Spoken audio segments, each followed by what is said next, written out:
आगमन व्यास मंच पर विराजमान हो चुका है। आप समस्त ग्रामवासी, क्षेत्रवासी, मोहल्लावासी से मैं निवेदन करूं कि आप सभी अधिक से अधिक संख्या में आकर के भगवान की यह अमृतमय कथा का सब रसपान करेंगे और अपने इस मानव जीवन को धन्य बनाएंगे। तो पूज्य महाराज श्री का आगमन व्यास मंच पर हो चुका है। तो आप सभी सुंदर यहाँ आकर के महाराज जी के मुखारविंद से यह अमृतमय कथा का रसपान करेंगे और अपने इस मानव जीवन को धन्य बनाएंगे, कृतार्थ करेंगे। आइए हम सभी कथा की ओर चलें और सुंदर महाराज जी के मुखारविंद से कथा का श्रवण करके अपने इस मानव जीवन को धन्य बनाएं, कृतार्थ करें। जय श्री कृष्णा, जय श्री राधे श्याम।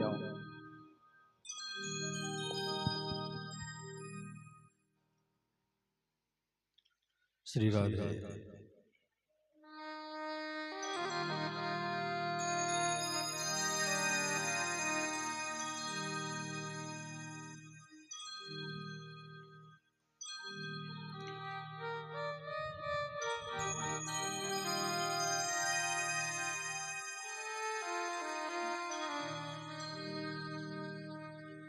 गुरुर्ब्रह्मा गुरुर्विष्णुः गुरुर्देवो महेश्वरः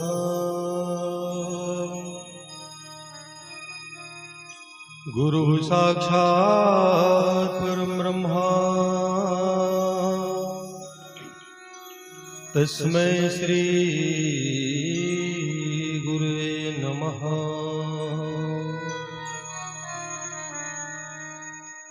वरहापीडं नटवरवपुः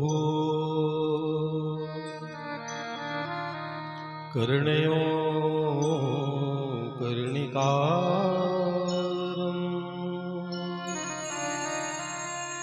बिभ्रद्वासः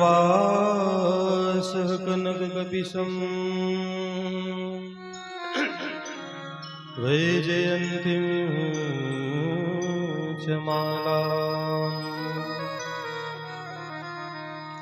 रन्ध्राणवेणोर्धरसुदया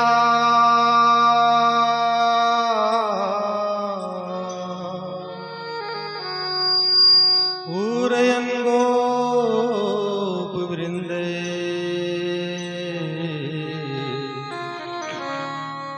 बृन्दारण्यं स्वपदरमणम् प्राविशद्गीतकीर्तिम्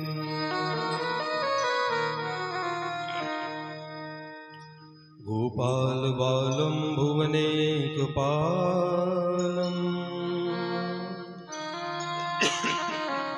संसारमाया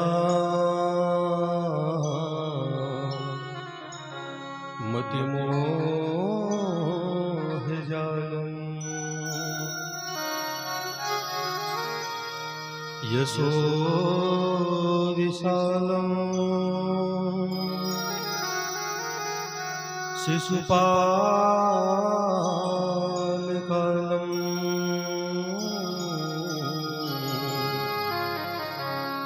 बालं मुकुन्दं मनसा स्मरामि।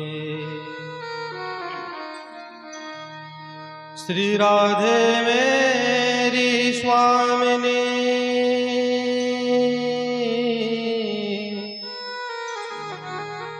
मैं राधे जू को दास जन्म जन्म मोह दीजियो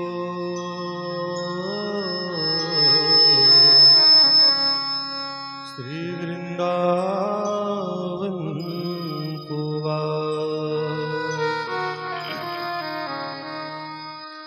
लाख बार हरि हर कहे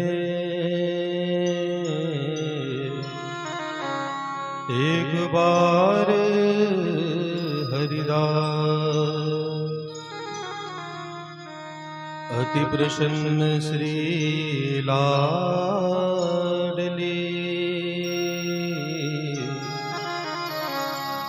सदा विपिन को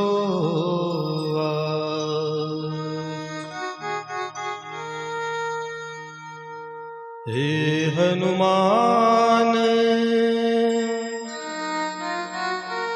महामतिमान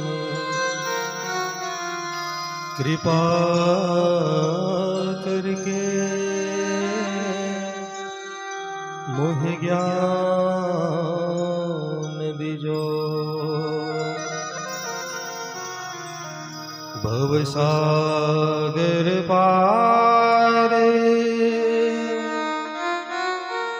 अपार प्रभु तेरी पूजा करो, तेरी पाठ प्रभु।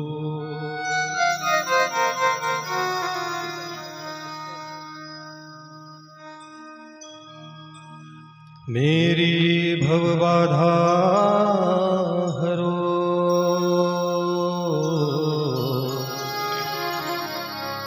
श्री राधा नागर शो।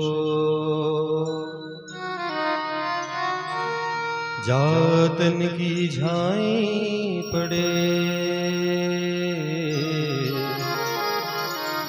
तो श्याम हरित हो। बोले वृंदावन बिहारी लाल की जय। गोविंद दामोदर माधवेति, गोविंद दामोदर माधवेति, गोविंद दामोदर माधवेति, गोविंद दामोदर माधवेति। श्री कृष्ण गोविंद हरे मुरारे, हे नाथ नारायण वासुदेवा। श्री कृष्ण गोविंद हरे मुरारे, हे नाथ नारायण वासुदेवा। श्री कृष्ण गोविंद हरे मुरारे, हे नाथ नारायण वासुदेवा। श्री कृष्ण गोविंद हरे मुरारे, हे नाथ नारायण वासुदेवा। गोविंद दामोदर माधवेति, गोविंद दामोदर माधवेति। करारविन्देन पदारविन्दं, मुखारविन्दे निवेशयितं। करारविन्देन पदारविन्दं, मुखारविन्दे निवेशयितं। वटस्य पत्रस्य पुटे शयानं, बालं मुकुन्दं मनसा स्मरामि। भूते शयानं, बालं मुकुन्दं मनसा स्मरामि। गोविंद दामोदर माधवेति, गोविंद दामोदर माधवेति। राधे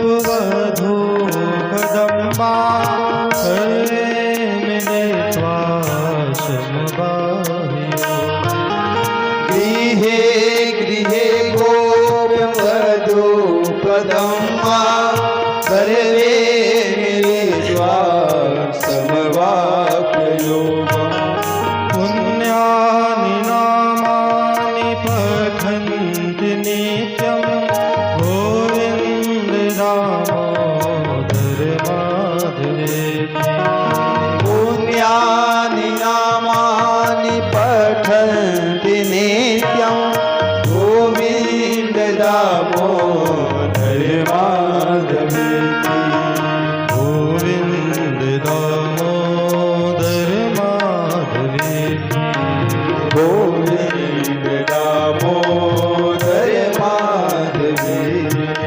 गोविन्द दामोदर माधवेति गोविन्द दामोदर माधवेति हे गोविन्द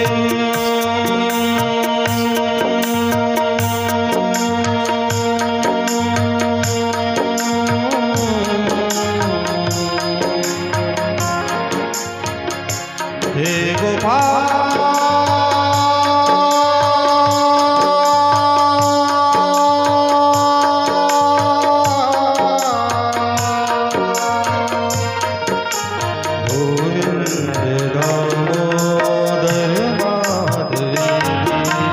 गोविन्द दामोदर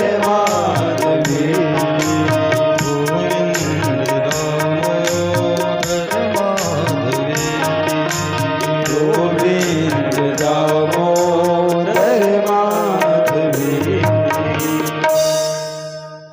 प्रेम से बोले वृंदावन बिहारी लाल की जय श्रीमद्भागवत महापुराण की जय श्री व्यास नारायण भगवान की जय धर्म की जय हो अधर्म का नाश हो प्राणियों में सद्भाव न हो विश्व का कल्याण गौ हत्या बंद हो गौ माता की सेवा हो भगवत पाद भगवान श्री शंकराचार्य महाराज की जय हो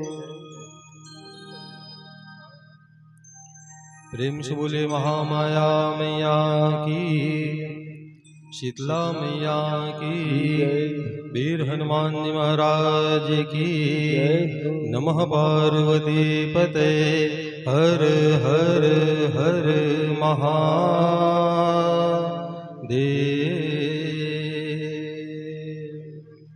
सभी उपस्थित श्रीमद् भागवत कथा जी के अनन्यानुरागी धर्मानुरागी भक्तों, भक्तिमय श्रद्धामय करुणामय दयामय ममतामय माताओं, कलकल निनादिनी सुरसरी माँ गंगा जी के सुंदर पावन घाट पर परमहंस श्रीहंस स्वामी श्री सुखदेव जी महाराज भक्त वत्सल महाराज परीक्षित को भागवत जी की दिव्य कथाओं का रसपान करा रहे हैं। उसी परंपरा अनुसार आज हम लोग भी भागवत कथा के द्वितीय दिवस की कथा में प्रवेश करने जा रहे हैं। तो आज दूसरे दिन की कथा है। कथा 7 दिनों की है, सप्ताह विधि श्रवण की है। तो पहले दिन की कथा का नाम शुभ इच्छा। जब आपको कथा सुनना हो तो शुभ इच्छाओं को लेकर के कथा सुनिए। तो आज दूसरे दिन की कथा का नाम है विचारना। कथा सुनना ही नहीं है, उस कथा का विचार भी मन में आपके होना चाहिए।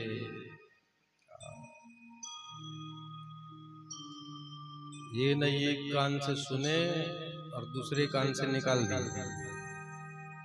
पंडाल में बैठते तक हाँ महाराज सब ठीक है, और जैसे पंडाल से बाहर निकले का सब भूल गए, वो किसी काम का नहीं।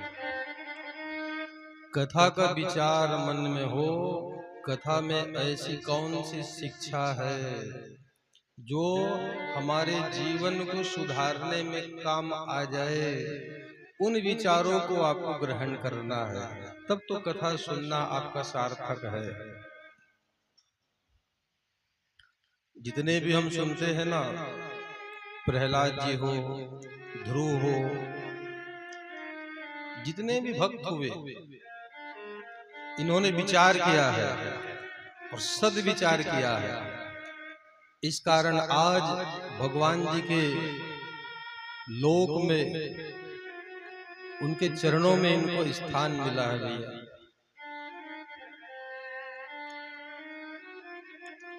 हर जीव को विचार करना चाहिए 3 बातों का। सबसे पहला बात, मैं कौन हूं। अपने आप को पहले जानिए, आप कौन है, तो आत्मा से आवाज आएगी कि मैं आत्मा हूं। ये तो शरीर है, हाथ है, पैर है, सिर है, अलग अलग अंग है, तो आप है कौन। अंदर से आवाज आएगी मैं आत्मा हूं। दूसरा विचार, क्यों आया हूं, क्यों आए हैं संसार में हम। भोजन, बच्चों का लालन पालन, खाना पीना, सोना, ये तो 4 पैर वाले जानवर भी कर लेते हैं, हमने उसके अलावा किया क्या। तो हमको क्या करना है, भगवान ने जो सृष्टि रची है, उस सृष्टि को चलाने में हमको सहयोग करना है। कैसे करना है, परमार्थ का कार्य करके। क्योंकि अपने लिए आप जो भी करते हैं ना, वो यहीं कहीं रहता है, और परमार्थ का कार्य यदि करते हैं तो उसका पुण्य बल आपके साथ जाता है। पहला विचार मैं कौन हूं, दूसरा विचार मुझको क्या करना है। इन बातों को विचार करिए, खुद ही उत्तर मिलेगा कि आपको क्या करना है। धर्म के कई रूप है, चाहे जहां चाहे वहां हाथ बटा सकते हैं। कोई दीन दुखी है, अस्पताल में बीमार पड़ा है, पैसा नहीं है, तो वहां कुछ दे करके, किसी गरीब बिटिया का विवाह नहीं हो रहा है तो वहां कुछ दे करके आप हाथ बटा सकते हैं। कहीं मंदिर बन रहा हो, दिवाला बन रहा हो, पीने को पानी नहीं, गांव में तालाब खुद रहा हो, कुआं खुद रहा हो, कई स्वरूप हैं जिनको जहां जैसा अच्छा लगे, जैसे जैसे भगवान ने सृष्टि रची है। रचा है सृष्टि को जिस प्रभु ने, वही ये सृष्टि चला रहे हैं। हमको केवल माध्यम बनना है।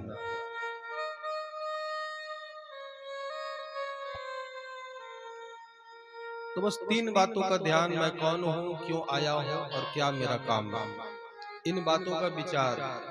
और दूसरा बात, हर किसी को चाहिए सुबह से लेकर रात तक, जब आप सोने के लिए जाओ तो सोने से पहले 5 मिनट एक काम कर लिया करो। घर में दर्पण, सबके घर होता है, दर्पण के सामने बैठकर अपने आप को 5 मिनट देखो और अपने आप से स्वयं पूछा करो कि आज दिन भर में मुझसे कौन कौन सा पाप और कितना पुण्य हुआ है। एकांत में बैठ करके, और वहीं बैठ करके विचार करिए। पुण्य हुआ है तो अच्छी बात, और पाप हो गया तो उनका प्रायश्चित कैसे किया जाए, अगले दिन की तैयारी। इन बातों का आपको विचार करना है। राधे राधे बोलना पड़ेगा। तो कल की कथा में सुन रहे थे शौनकादि ऋषियों ने प्रश्न किया था, भागवत की कथा परीक्षित को सुनाई गई, तो महाराज परीक्षित कौन थे? तो महाराज परीक्षित को बताने के लिए ही भागवत जी में महाभारत की कथा को समाहित की गई। शुरुआत और अंत में है। महाराज परीक्षित जिन्होंने गर्भ के अंदर में ही साक्षात भगवान जी का दर्शन कर लिया। और कैसे दर्शन किए थे? हाथ में सुदर्शन चक्र है, पीत पीतांबरी है। भगवान जी के पराक्रम को देखे। अश्वत्थामा के जितने बाण आ रहे हैं सबको भगवान जी सुदर्शन चक्र लेकर के एक एक सबको काटते जा रहे हैं। वो दिव्य रूप महाराज परीक्षित देखे हैं और जन्म हुए तो वही परीक्षा करने लगे जिस दिव्य मूर्ति की मैंने गर्भ भीतर दर्शन की थी, वो मूर्ति कहीं दिखाई नहीं दे रही है। संतों ने नाम रख दिया परीक्षित, एक नाम पड़े विष्णुराज। पांडवों ने खूब दान धर्म किया और बढ़िया पांडवों का राज्य चल रहा है। इधर महाराज परीक्षित की आयु भी 11 वर्ष की हो गई। और एक रोज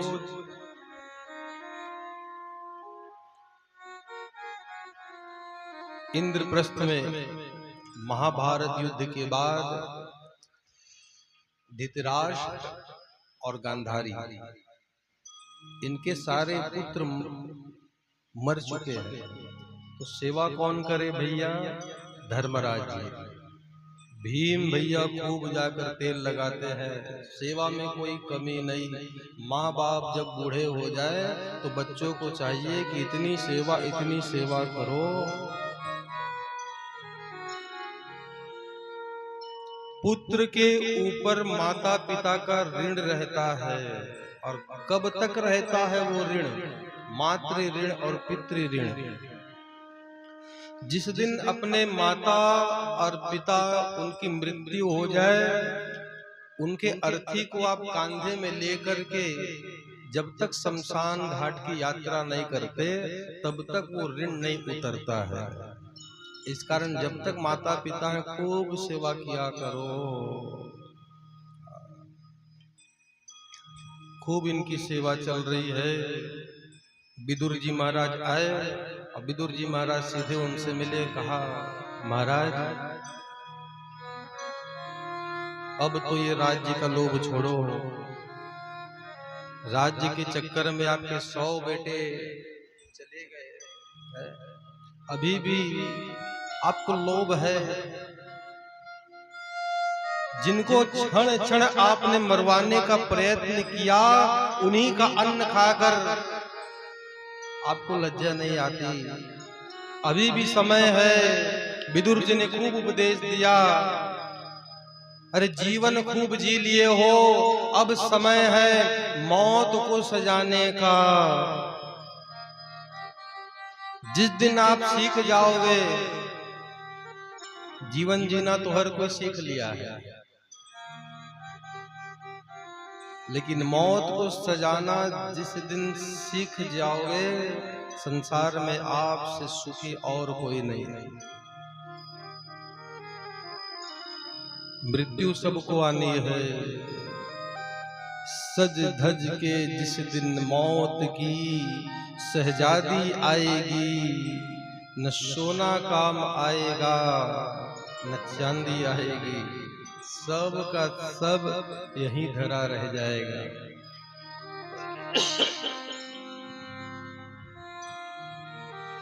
आज जवानी है तो कल बुढ़ापा आएगा।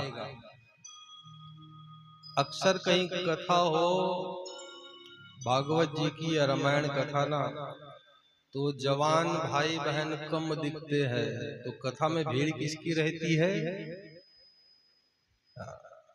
बूढ़ों की भीड़ रहती है। डोकरा ढाकरा जेकर घर में काम नहीं, और घर वाले भगा देते, जा बहुत यहाँ बात करता सुहा कथा सुन।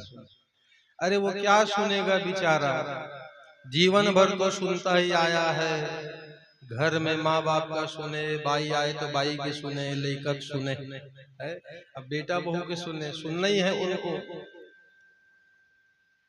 अब तो स्थिति ऐसी है कि अंगम गलितम पलितम मुंडम है, हाथ पैर सिर काम नहीं करे।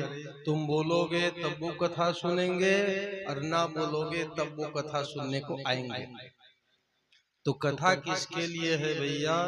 जो युवा हैं, जो जवान हैं, क्योंकि उनको जीवन जीने की कला सीखनी है। ये मत कभी सोचना कि आज जवान है तो सदैव जवान ही रहेंगे, कल आप भी इसी तरह हो जाओगे।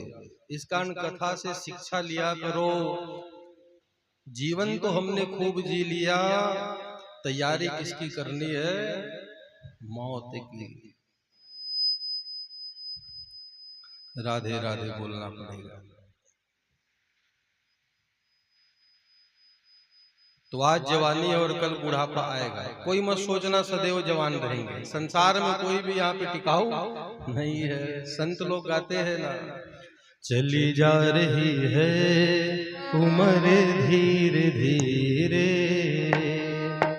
चली जा रही है उम्र धीरे धीरे, जा रही है उम्र धीरे धीरे, पल पल और आठों पहर धीरे धीरे, पल और आठों पहर धीरे धीरे, हर पल और आठों पहर धीरे धीरे, हर पल और आठों पहर धीरे धीरे।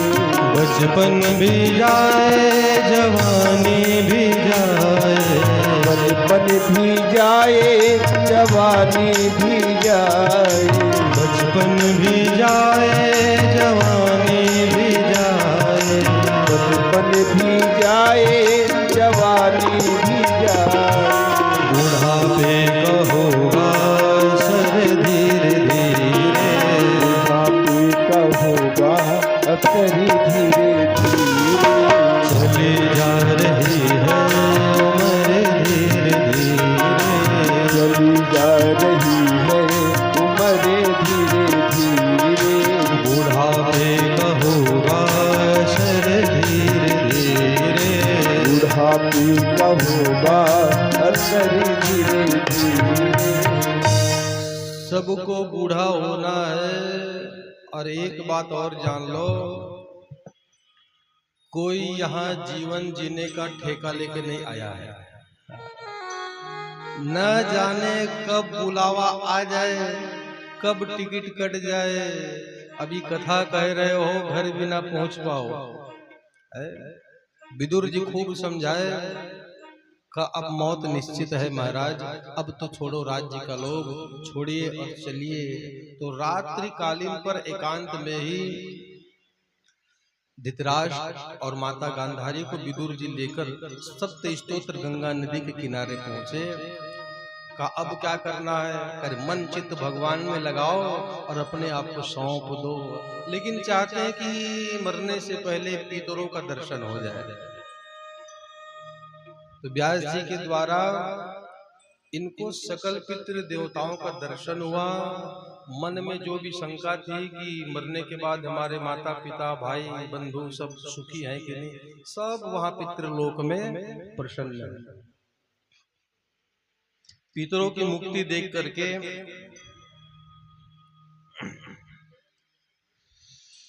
वे शांत हो गए और अपना मन भगवान जी के चरणों में लगा दिए। प्रातः काल धर्मराज जी धृतराष्ट्र और माता गांधारी की सेवा में जब पहुंचे तो कक्ष में थे नहीं। उनको ना पा करके धृतराष्ट्र जी को बड़ा, धर्मराज जी को बड़ा मन में खेद उत्पन्न होने लगा। लगता है हमारी सेवा में कुछ कमी है, इस कारण ये लोग छोड़कर चले गए। दुखी होने लगे। उसी समय नारद जी आए। नारद जी ने बतलाया, धर्मराज आप चिंतित मत होइए, वे सप्त स्तोत्री गंगा में है, वहां पर आज से 5वें दिन अपने प्राण को त्याग देंगे। अब उनका आप मोह मत करिए। 5 दिनों तक इन्होंने खूब भगवान जी की सेवा की और 5वें दिन अपना शरीर छोड़े, दिव्य ज्योति निकली, अनंत ब्रह्मांड में जाकर के लुप्त हो गई। बोले भागवत भगवान की जय। इधर पांडवों का राज्य बढ़िया चल रहा है। परीक्षित भी 11 वर्ष की अवस्था हो गई। एक रोज द्वारिका से खबर आ गई कि भगवान जी अमुक मुहूर्त में स्वधाम गमन कर गए। पांडवों ने सोचा जब तक भगवान थे तब तक हमारा अस्तित्व था, अब भगवान नहीं तो हमको भी यहाँ नहीं रहना। 11 वर्ष के महाराज परीक्षित का राज्याभिषेक किए, राजा बना दिए और गृह लक्ष्मी, राज्य लक्ष्मी सबका त्याग करके 5 पांडव अपना शरीर त्यागने के लिए, साथ में माता द्रौपदी भी है, हिमालय पर्वत की ओर आगे बढ़ने लगे हैं।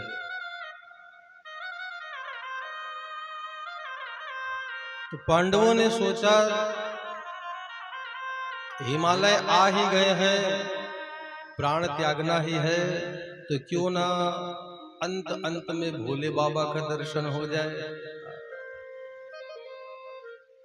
तो 5 भाई कैलाश पहुंचे। कैलाश में भोले बाबा थे नहीं।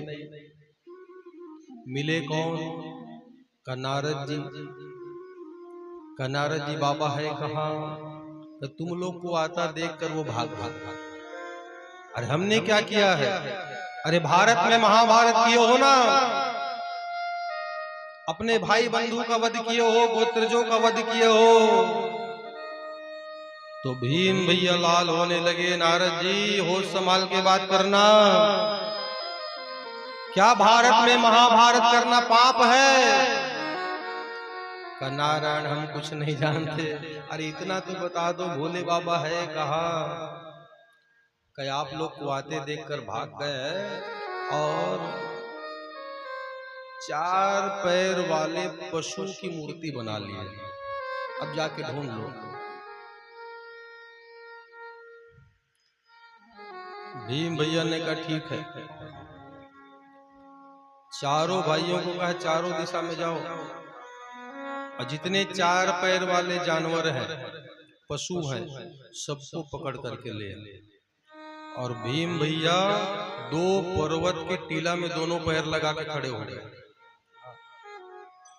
एक एक करके सबको पार करो, जो डुप्लीकेट होगा पार हो जाएगा, ओरिजिनल पार नहीं हो पाएगा। तो चारों दिशा से 4-4 पैर वाले सब गाय, बैल, भैंस, भेड़, बकरी जितने थे एक एक करके सबको लाते गए। भाई सब के सब पार हो गए। जितने डुप्लीकेट ओरिजिनल थे सब पार हो गए, लेकिन डुप्लीकेट थे भगवान जी। किसकी मूर्ति बनाए? भैंस की मूर्ति में, किसी कथा में बैल की मूर्ति है, तो बैला मानो चाहे भैंसा मानो, धतुर्रा महादेव है कि नहीं? तो भैंस की मूर्ति में बाबा जी खड़े हैं, पार ना होए। भीम भैया ने कहा यही है, पकड़ लो। चारों भाई दौड़े पकड़ने के लिए, पुंछ ही पकड़ में आया हाथ, तो पुंछ टूट करके गिर गया। तो भगवान जी के धड़ को पकड़े, सिर टूट करके गिर गया। पुंछ अलग गिरा, धड़ अलग गिरे और शीश अलग गिरा है। तो पुंछ के गिरने से एक तीर्थ का निर्माण हुआ जिसका नाम है तुंगनाथ। धड़ के गिरने से केदारनाथ तीर्थ का निर्माण हुए। और भगवान जी का जहाँ शीश गिरा है वहां पे पशुपतिनाथ तीर्थ का निर्माण हुए। तो 3 नए तीर्थ पांडवों के द्वारा स्थापित किए गए, तुंगनाथ, केदारनाथ और अंत में पशुपतिनाथ। उस दिन से भोले बाबा का एक नाम और बढ़ गया। भोले बाबा को क्या कहा जाता है? पशुपति।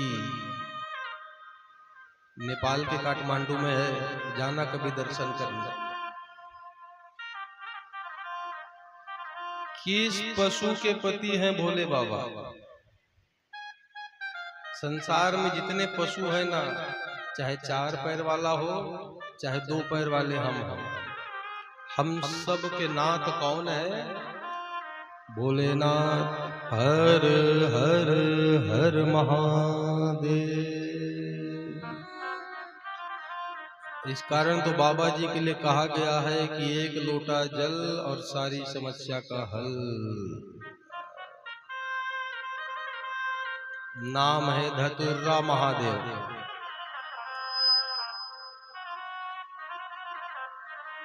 एक है भगवान विष्णु, एक है भगवान शंकर। अंतर क्या क्या? एक को पहनने को चाहिए कोसा का धोती, शरीर में सोने का आभूषण। भागवत सुनने आते हो तो भागवत में क्या चढ़ाने का नियम है जी? सोना। जब भागवत सुनने आओ तो सोना का अंगूठी, गला का चैन, हाथ का ब्रेसलेट, क्योंकि भगवान जी को प्रिय है सोना। अलंकार प्रियो विष्णु, जलधारा शिवो प्रिय। कितना अंतर है विष्णु और शंकर में। इनको पहनने के लिए चाहिए कोसा का धोती, श्रृंगार के चाहिए सोने का आभूषण, खाने के लिए चाहिए 56 भोग। और शंकर जी लंगोटी के सिवा कुछ नहीं। हाँ, 1 लंगोट लगा दो, हो गए काम, कपड़ा की जरूरत नहीं, क्रीम पाउडर की भी जरूरत नहीं। राखला उठा के मुंह कान भर चुपर दो, हो गए हर हर महादेव। और खाने का भी डिमांड नहीं है ज्यादा। शंकर जी में क्या भोग लगता है? चना का दाल, थोड़ा शक्कर डाल दो, वो प्रसन्न है। जल के चढ़ाए जम लोक से बचाए ले। अच्छा, शंकर जी में जल सब चढ़ाते हो, लेकिन क्यों चढ़ाते हो मालूम है? किसी विद्वान से पूछना कि शिव जी में ही जल क्यों चढ़ाया जाता है? जल चढ़ाने का कारण है क्या? सबसे बड़ा कारण है, जिस दिन भोले बाबा ने पिया हलाहल विष, तो हलाहल विष ऐसा है ना गले से नीचे ले जा सकते ना मुख से बाहर, क्योंकि इससे नीचे गया तो उनका भी शरीर जला देगा, इतना तेज है। और मुख से बाहर निकलेगा तो संसार को जला देगा। तो भोले बाबा उस हलाहल विष को कंठ में धारण किए। अब हलाहल विष है, उसकी गर्मी इतनी तेज है कि सीधे भोले बाबा का मस्तक गर्म रहता है 24 घंटा। इतने गर्म रहते हैं, तभी तो कहते हैं ना, शंकर भयंकर प्रलयंकर काल हर कष्ट हर क्रोध 24 घंटा। तो भोले बाबा को शांत करने के लिए उनके सिर में जल का धार दिया जाता है, ताकि विष की गर्मी शांति हो। तो एक है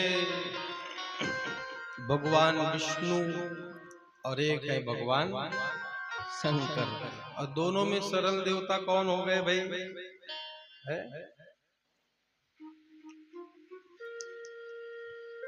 सबसे सरल देवता कौन है? शंकर जी है। और जैसे रामनाथ तो वैसे श्यामनाथ भी है भैया। भक्त जो मांगते हैं उनको प्रदान कर देते हैं। आगे कथा में सुनेंगे ना, एक भस्मासुर नाम के राक्षस था। बाबा जी का तपस्या किया और भोले बाबा के हाथ में भस्म कंकड़ को वरदान में मांग लिया। वो भस्म कंकड़ का प्रभाव था क्या? जिस किसी के भी सिर में रखो जल के भस्म हो जाए। नारद जी बुद्धि फेर दिए, बेटा वरदान तो मिला है, ओरिजिनल है कि डुप्लीकेट? तो बोले परीक्षा कहाँ लेना? शंकर जी के सिर में रख के देखना। ओरिजिनल होगा तो जल जाएगा, और डुप्लीकेट होगा तो बच जाएगा। तो ऐसे भोले बाबा है वरदान दे करके फंस जाते हैं। तो एक नाम और बढ़ गए भोले बाबा का, पशुपति। भोले बाबा को पशुपति नाथ भी कहा जाता है। जितने आत्मा है, जितने जीव है, वो सब शिव जी के अंश है। इस कारण भी भोले बाबा है पशुपति। पशुपतिम द्युपतिम धरणीपतिम हर हर हर महादेव। बाकी कथा शिव पुराण कराओगे सुन लेना। अब भागवत में भगवान कृष्ण की कथा कहने। तो 3 नए तीर्थों का निर्माण पांडवों के द्वारा, तुंगनाथ, केदारनाथ और पशुपतिनाथ। इसके बाद एक एक करके नकुल, सहदेव, भीम, अर्जुन सब अपने अपने शरीर त्याग करके अपने अपने लोक को जाने लगे। अंत में बचे धर्मराज जी। धर्मराज जी के पीछे एक चंडाल कुत्ता भी लगा है। तो इंद्र स्वयं विमान लेकर के आए, कहा महाराज आप सशरीर चलिए, क्योंकि धर्मराज है वही। यमराज जी है, धर्मराज है। पापियों के लिए यमराज, धर्मात्माओं के लिए धर्मराज। का सशरीर आप चलिए, मैं बाद में जाऊंगा, पहले इस कुत्ते को बैठा लो, क्योंकि धर्म के पीछे लगा है। धर्म के पीछे जो भी लगा होता है उसका कल्याण होता है। सशरीर धर्मराज जी उनके लोक में उनको ले जा करके बिठा दिया गया। अब भारत भूमि पर राज्य किसका भय? महाराज परीक्षित का।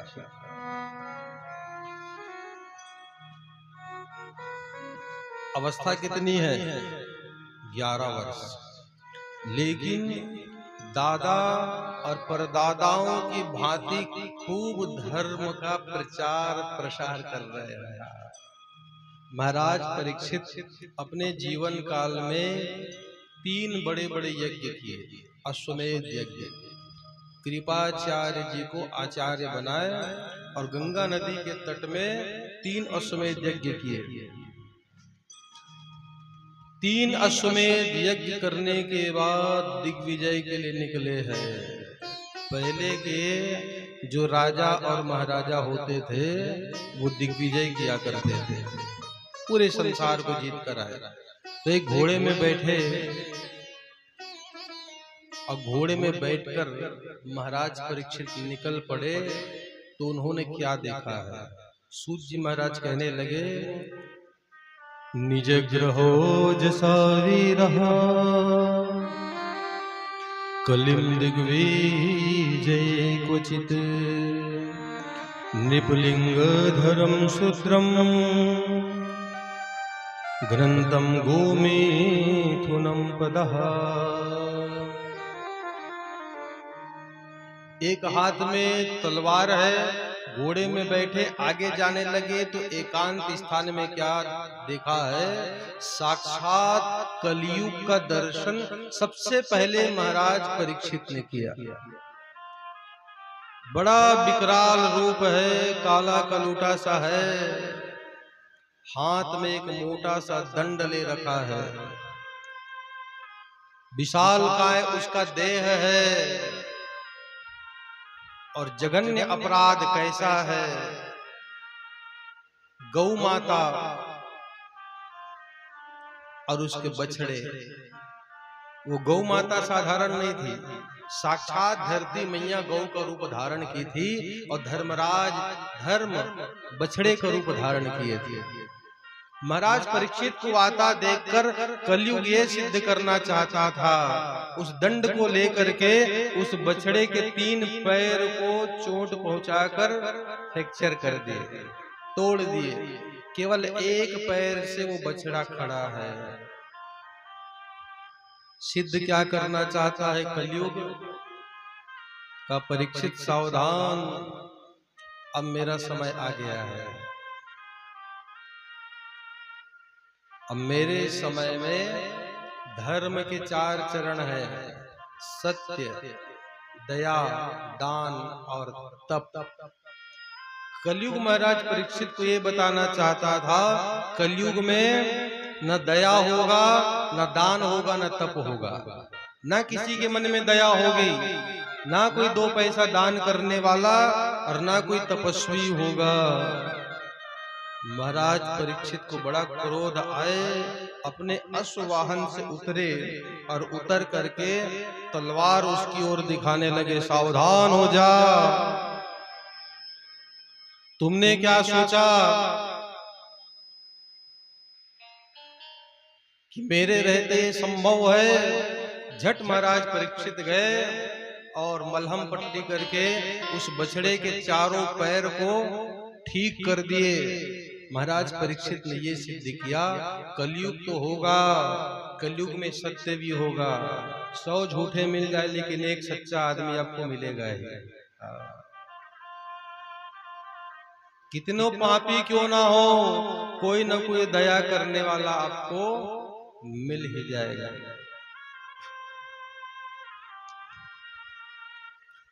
हर किसी के जीवन में कभी ना कभी किसी न किसी के ऊपर तो आप दया किए ही होंगे। दान करने वाले भी बहुत है, दान करते हो अच्छी बात।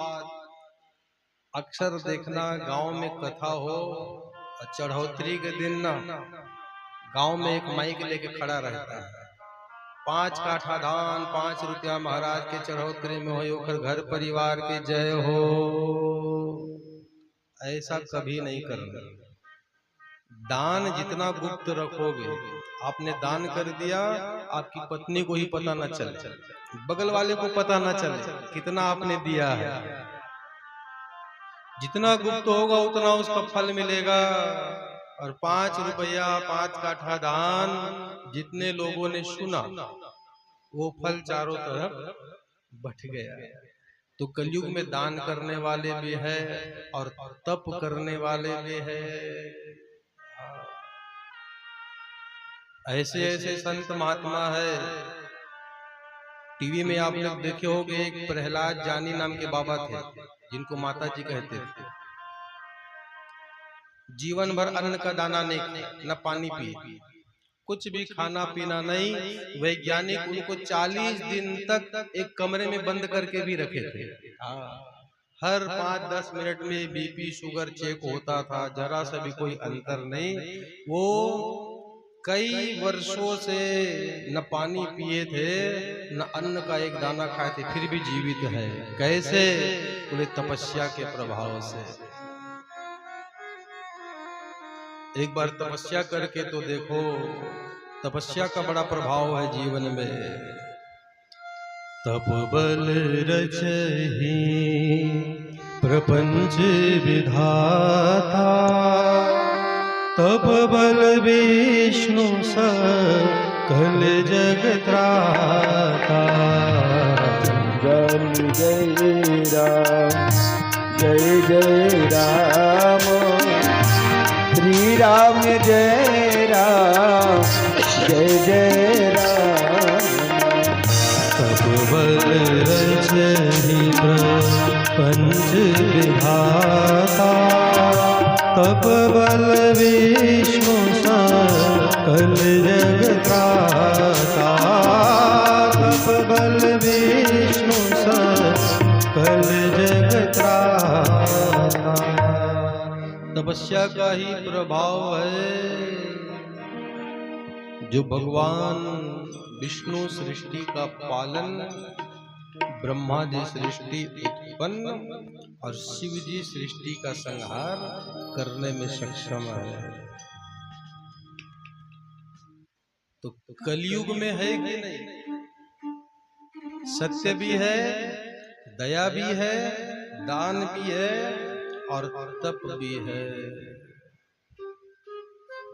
महाराज परीक्षित को इतना क्रोध आए, अपना तीर और धनुष निकाल के कलयुग की ओर निशाना लगा दिए, निकल जा मेरे राज्य से। यदि कहीं दिखाई भी दिया तो तेरा प्राण मैं हरण कर लूंगा। थर थर कांपने लगा कलयुग। महाराज परीक्षित के पैरों को पकड़ लिया। त्राहिमाम, मैं आपके शरण में हूं। महाराज, आप मुझको राज्य से बाहर जाने को कहते हो। संपूर्ण भूमंडल में तो आपका ही राज्य है, कहां जाऊंगा।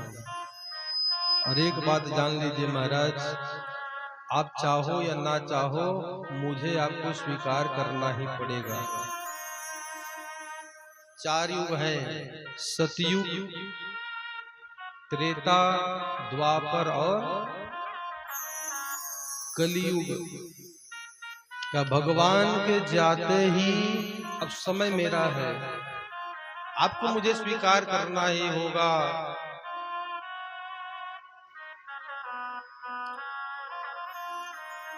तो तुझे स्वीकार कर लेता, लेकिन तेरा गुण और अवगुण है क्या? का महाराज, कलयुग में केवल पाप ही पाप होगा। हाँ, चारों ओर पाप ही पाप। लेकिन कलयुग का एक सबसे बड़ा गुण है। सतयुग में भगवान जी को यदि प्राप्त करना हो तो उस समय के लोग भगवान जी के लिए तपस्या करते थे।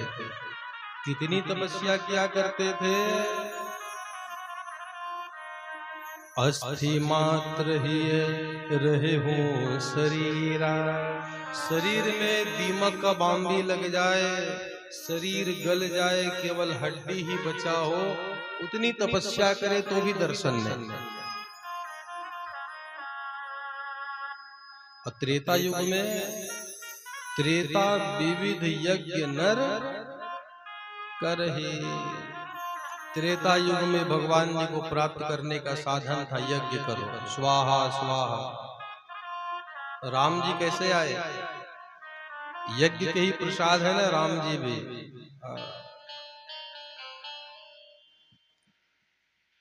और द्वापर युग में भगवान जी को कैसे प्राप्त किया जाता था? द्वापर करी रघु पति पद पूजा।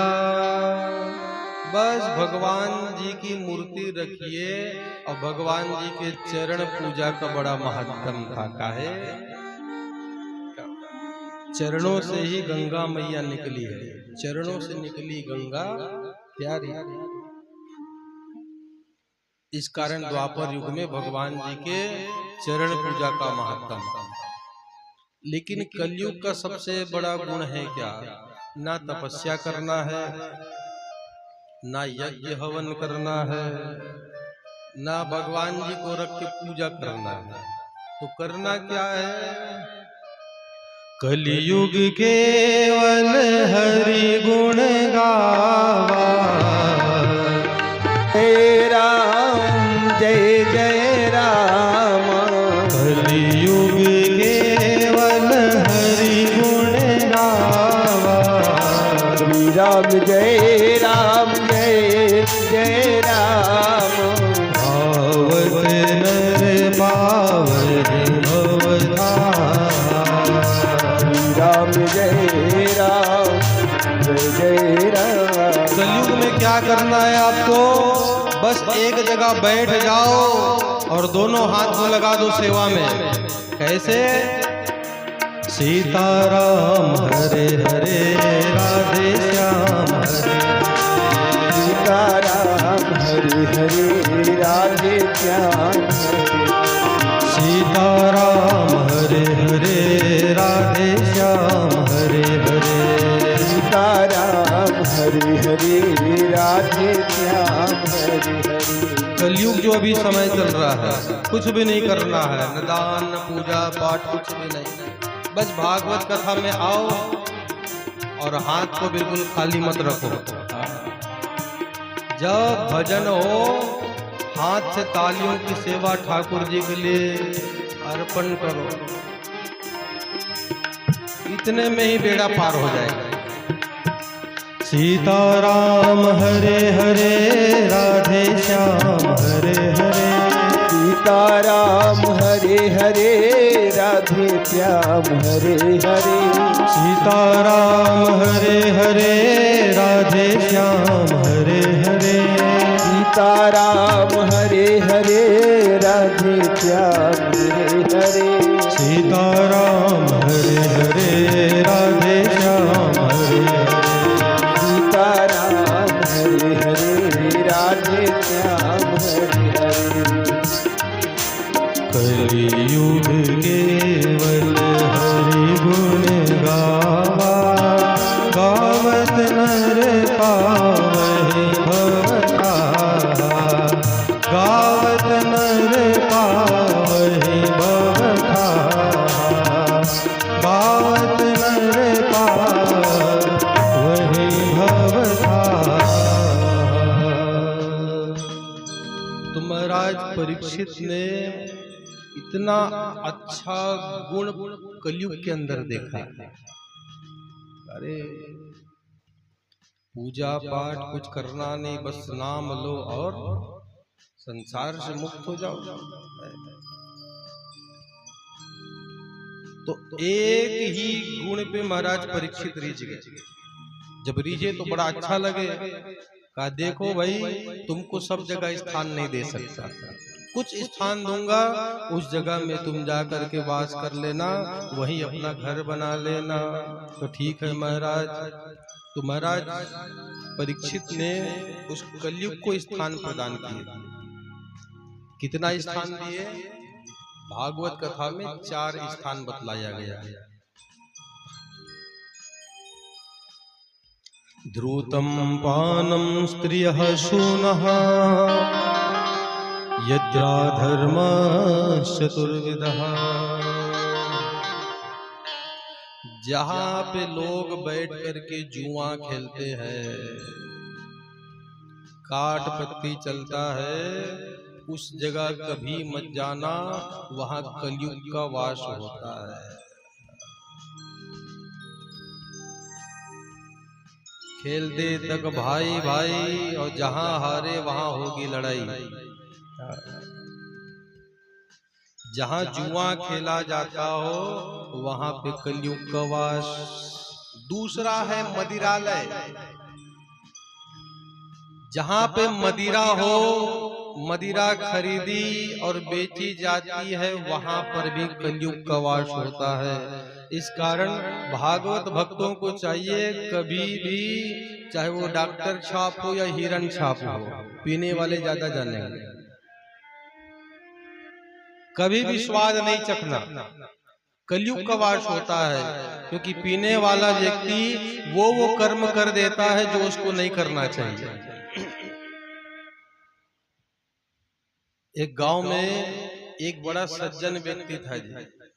तो उसको चोर डाकू उठा कर ले गए। काहे ले गए? उसकी सज्जनता को देखकर। और चोर डाकू ने सोचा इससे कुछ न कुछ गलत काम करवाएंगे। तो 3 ऑप्शन उसके सामने रखे। पहला ऑप्शन था चोरी करके आओ, और नहीं आओगे तो सर और धड़ अलग हो जाएगा। वो डर गया कि चोरी नहीं करना। दूसरा ऑप्शन था एक गणिका थी, इसके साथ रमन करने जाओ, का ये तो और गलत काम नहीं करूंगा। तीसरा एक खंबा लाकर रख दिया, का इसको पी लो। वो सज्जन आदमी सोचा अरे पीने का तो है, क्या होगा। उठाया, एक सांस में एक बाटल अंदर, और बतलाया ना पीने वाला पीता है पौवा और नशा खंबा का रहता है, देख लूंगा तेरे को। जब नशा चढ़े वो सज्जन व्यक्ति कहता है किसके घर चोरी करनी है, किसके साथ रमण करना है। तो वो चोरी भी कर लिया और बुरे कामों को भी कर लिया। तो पीने वाला कब क्या कर देगा भरोसा नहीं। महामोह रूपी मदिरा है। अरे यही मदिरा पी करके तो भगवान कृष्ण के जितने नाती पंथी थे सब आपस में लड़ करके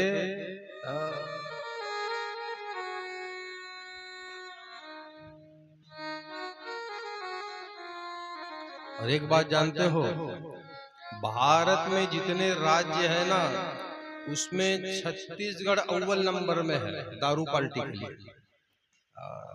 जितना दारू छत्तीसगढ़ में बिकता है उतना दारू और कहीं नहीं बिकता है।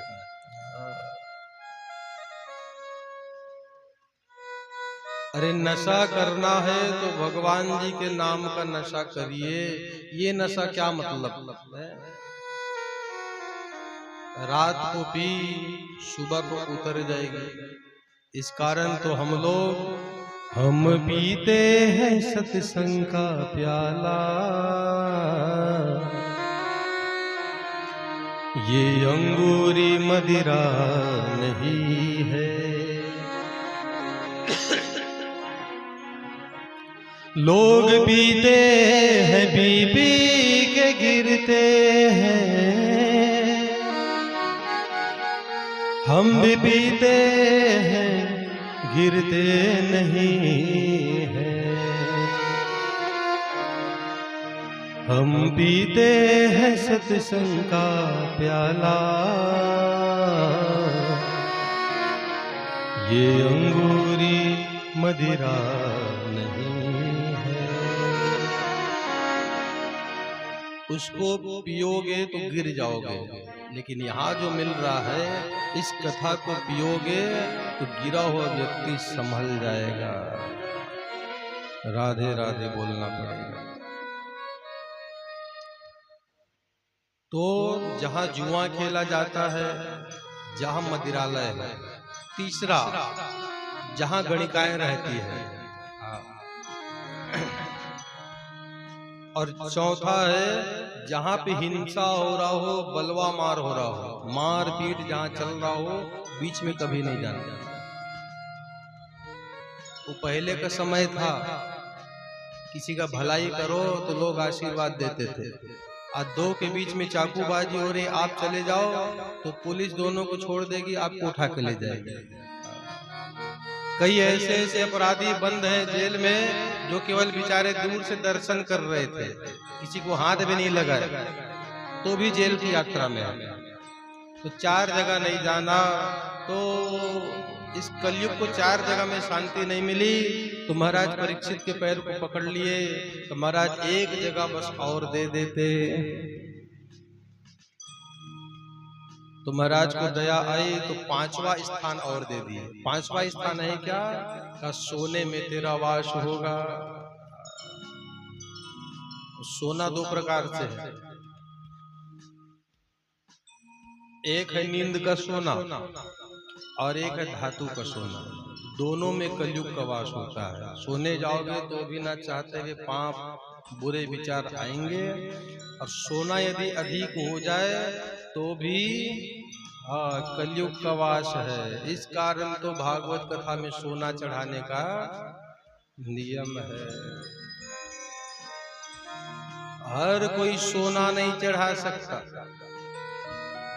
तो जो सोना नहीं चढ़ा सकता उसके लिए क्या चढ़ाना है? तुलसी हेम रूपाम च रत्न रूपाम च। तुलसी का पत्ता स्वर्ण सोना के बराबर होता है, लेकिन दुकान में बेचने जाओ तो उतना पैसा नहीं मिलेगा, लेकिन भगवान के पास उतना ही बराबर फल। इस कारण कल से आओ तो खाली हाथ नहीं आना, क्योंकि नियम भी कहती है कि मंदिर में जाओ, कथा में जाओ, भगवान के द्वार पर जाओ तो खाली नहीं जाना, कुछ न कुछ लेके आना। तो क्या भगवान जी आपके वस्तु के भूखे हैं? वस्तु के भूखे नहीं है। जब अपने अपने घर से आप कुछ लेकर के आओगे ना, उस वस्तु को देखकर भगवान जी टटोल लेते हैं, मेरा भक्त ठोस है कि निर्बल है, गरीब है कि धनवान है, वो जान लेते हैं।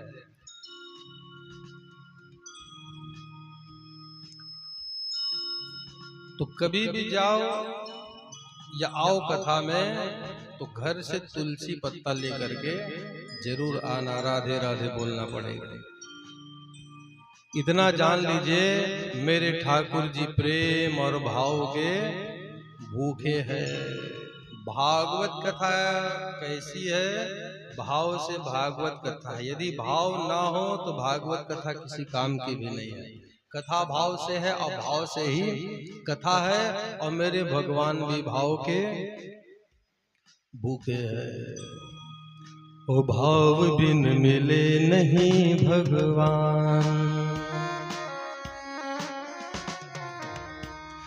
भाव बिन मिले नहीं भगवान, भाव बिन मिले नहीं भगवान,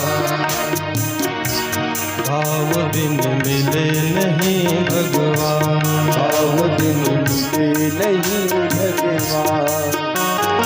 ओ भगवान को भजने वाले, ओ भगवान को भजने वाले, ओ भगवान को भजने वाले, ओ भगवान को भजने वाले। मन में धर ले ध्यान, भाव बिन मिले नहीं भगवान, भाव बिन मिले नहीं। प्रेम से तालियों की मीठी मीठी सेवा करते हुए गाएंगे हरि बोल।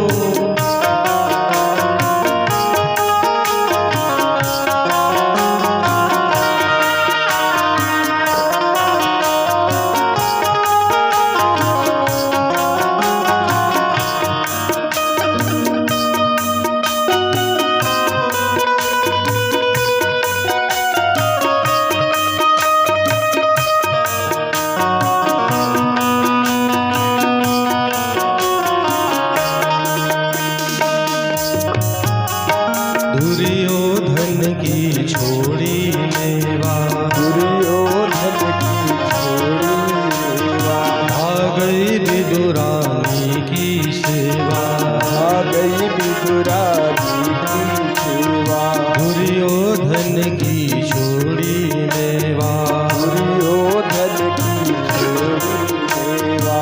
आ गई विदुरानी की सेवा, आ गई विदुरानी की सेवा। श्रद्धा और समर्पण से ही, श्रद्धा और समर्पण से ही, श्रद्धा और समर्पण से ही, श्रद्धा और समर्पण से ही।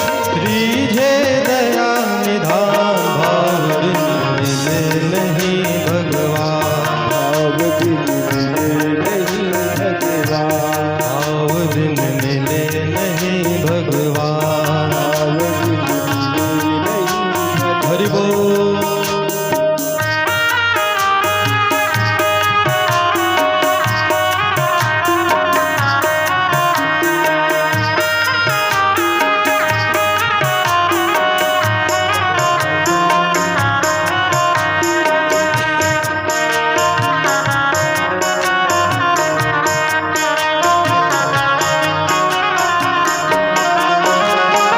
झूठे फल सबरी के खाए, फल सबरी के खाए। राम ने रुचि रुचि भोग लगाए, राम ने रुचि रुचि भोग लगाए। झूठे फल सबरी के खाए। राम ने रुचि रुचि भोग लगाए। झूठे फल सबरी के खाए, झूठे फल सबरी के खाए। राम ने रुचि रुचि भोग लगाए, राम ने रुचि रुचि भोग लगाए। जो ढूंढे उसको मिल जाए, जो ढूंढे उसको मिल जाए। जो ढूंढे उसको मिल जाए, जो ढूंढे उसको मिल जाए। कहते वेद पुराण, भाव बिन मिले नहीं भगवान, भाव बिन मिले नहीं भगवान। हरि बोल।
तो भगवान जी को केवल चाहे वो तुलसी का पत्र हो, चाहे और कोई अन्य सामग्री हो,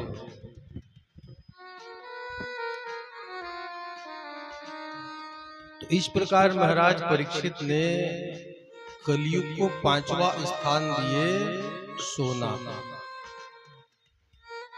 दोनों सोने में कलयुग है, धातु का हो चाहे नींद का सोना हो, पाप आ ही जाता है।